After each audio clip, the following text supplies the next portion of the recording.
Now for the 4th of July Kaluda's king cake. What the important thing you want to have is, you gotta have your knife to cut it with. Make sure it's nice and clean. Have your sanitizer bucket so that you can put them in there, and have a backup knife as well. Would be really handy to have.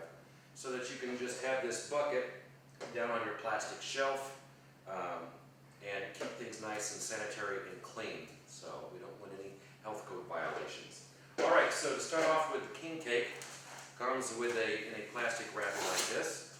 So I sometimes will just keep one of the knives to go around and cut that open like so, and then just take the top off,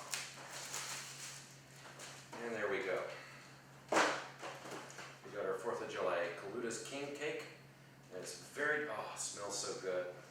Now I believe this is stuffed with cream cheese, if I'm not mistaken. So now when you want to cut this, put out a few of your cups.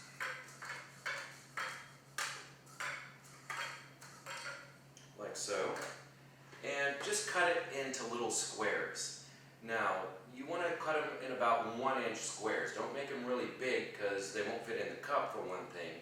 And for another thing, you're going to have to be cutting a lot going to get more king cakes to cut up. So I just like to do them in kind of straight lines like so.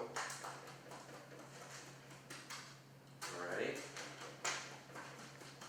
I'm just going to do a part of this one here so you can get the idea. So we cut these into small little squares, just like that, and then you can kind of use your knife and scrape up a little bit there, just a little squares, you know, so they just get a taste of it.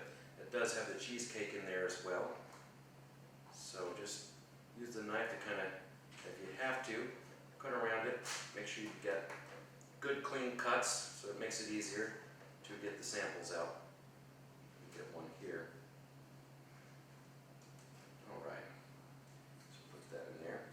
And you can go, once you get the hang of it, you can go pretty quickly through this and just fill up the cups, put samples in each one of them. And there again, you want to smile. You want to look at everybody in the eye so that you have eye contact. And you want to have good conversation with them. Starting off by, hi, how are you today? Hello. Oh, you know, I like your shoes. Whatever you might think of that you notice about the person, and say, hey, come on over. Everybody's trying this out today. This is delicious Kaluda's king cake. It's filled with cream cheese, and it's from New Orleans. Try it out. So they're going to try that out and go, oh, wow, that is great.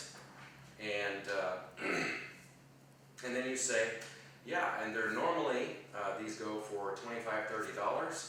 You can get it here for only $17.98, okay? So you always, you know, contrast with the higher price point. Normally these go for $25, $30.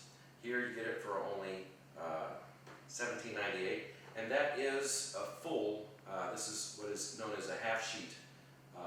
So 2 pounds. 2 pounds of king cake here.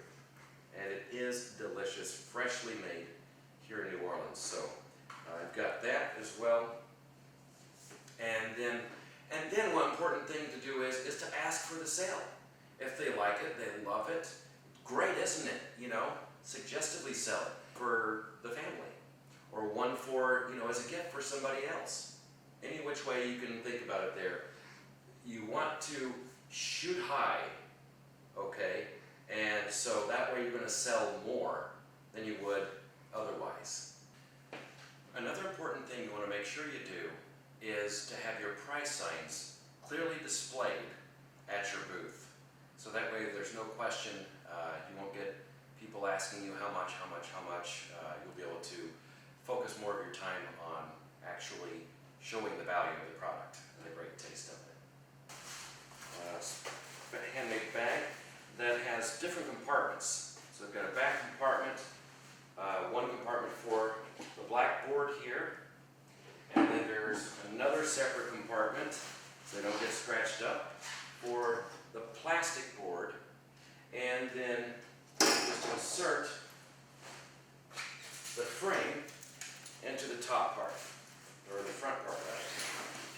Okay.